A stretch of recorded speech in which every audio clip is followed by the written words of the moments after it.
રહ્યા છે તેમાં ગજરાજ છે તે કાલુપુર થી હવે આવી રહ્યા છે પરત જે નિજ મંદિર પરત ફરી રહ્યા છે જે ગજરાજ છે તે હવે નિજ મંદિર તરફ આગળ વધી રહ્યા છે અને કાલુપુર ખાતે જે છે તે પહોંચ્યા છે તો જે રીતે મિહિર પણ આપણી સાથે સંવાદદાતા સતત સવારથી જોડાયેલા છે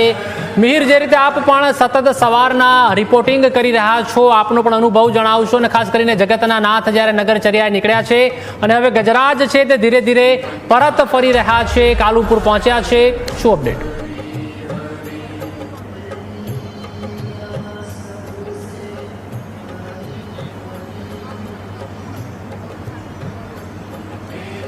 બિલકુલ પ્રતિપાલ, જે પ્રમાણે વહેલી સવારથી જ તે ભગવાન જગન્નાથ જગતના નાથની રથયાત્રા છે તે અમદાવાદ શહેરીજનોને નગરચર્યાએ છે ભગવાન પોતે નીકળ્યા છે અને શહેરીજનોને દર્શન આપવા માટે ભગવાન પોતે શહેરમાં રથ પર બેસીને આ યાત્રા છે તે કરી રહ્યા છે. મારી પાછળ આપ હાલમાં દ્રશ્ય જોઈ શકતા હશો કે જે પ્રમાણે રથયાત્રા છે તેમાં અગ્રભાગે રહેતા ગજરાજ જે વહેલી સવારથી જ તે જ્યારે આ રથયાત્રા નીકળી ત્યારબાદ ખૂબ જ ઝડપથી જે ગજરાજ છે તેમને જે સરસપુર મામાનું ઘર ભગવાનના મામાનું ઘર એટલે કે સરસપુર મંદિર જે છે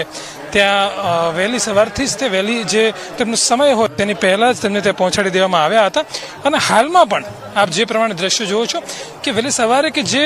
બહુ જ ઘોંઘાટ હતો, લોકોનો ખૂબ જ અવાજ હતો, ત્યાં અત્યારે એકદમ શાંત માહોલ જોવા મળી રહ્યો છે. આ આખો જ રૂટ પર અત્યારે એકદમ શાંત માહોલ એટલા માટે જોવા મળી રહ્યો છે કારણ કે ગયા વર્ષની જે વાત છે, ગયા વર્ષની જે ઘટના છે, સૌને ખ્યાલ છે કે ગજરાજ છે તેમને એક અવાજ છે તે આવવાના કારણે ક્યાંક ને ક્યાંક તે બેકાબુ બન્યા હતા, તે વિફર્યા હતા અને જે પોળ હતી એકાદી તેમાં તે પોતે અંદર જવાનો બેરિકેડ તોડીને અંદર જવાનો પ્રયાસ છે તે કર્યો હતો. ત્યારબાદ વનતારાની ટીમ પણ આવી હતી અને સમગ્ર જે આગળની કામગીરી હતી તે કરવામાં આવી હતી. ત્યારે આ વર્ષે આપ પ્રથમ ગજરાજની આગળ જ તે આપ એક છે વાહન છે તે જોઈ શકતા હશો કે હાથીને અંકુશમાં રાખવાની ટીમ, આ જે ટીમ છે ખાસ તો એએમસી દ્વારા અને વનતારાની ટીમ છે તે પણ અહીંયા બોલાવવામાં આવી છે તેવી પણ ક્યાંક ને ક્યાંક માહિતી સામે આવી હતી. અત્યારે આ ટીમ છે તેને આગળ સાથે લઈને જ રાખવામાં આવી છે અને તેના જે અન્ય સભ્યો છે તે તમામ ગજરાજની સાથે છે તે અત્યારે ચાલી રહ્યા છે. મહત્વનું છે કે ગત વર્ષે જે આ ઘટના બની હતી તેમાં સદનસીબે કોઈ પણ જાનહાનિ નથી થઈ, પરંતુ ક્યાંક ને ક્યાંક જે ઘટના બની હતી ખૂબ જ ગંભીર એવી ઘટના હતી અને તેના જ કારણે આ વર્ષે ઘણા બધા જે ફેસલા છે, નિયમો છે તેમાં બદલાવ છે તે કરવાનો ફરજ પડી છે. દર વર્ષ કરતાં આ વર્ષે અલગ એક એ પણ હતું કે જે મહંત છે દિલીપદાસ સ્વામીજી તે પોતે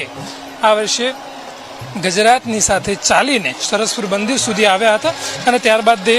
પરત જમાલપુર મંદિર છે તે પહોંચ્યા હતા અને ત્યાંથી પછી તેમનું જે વાહન છે તેમાં તે બેસીને ફરી એકવાર જે રીતે તે દર વર્ષે રથયાત્રામાં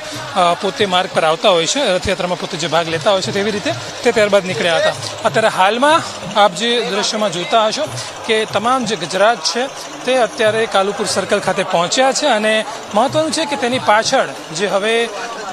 અલગ રંગબેરંગી સંસ્કૃતિ દેખાડતા, સમગ્ર ભારતની વિવિધ સંસ્કૃતિઓ દેખાડતા એવા જે વિવિધ 101 જેટલા ટ્રક છે તે ગજરાજની પાછળ છે તે આપને હાલમાં જોવા મળતા હશે. પરંતુ જે પ્રમાણે મહંત દિલીપ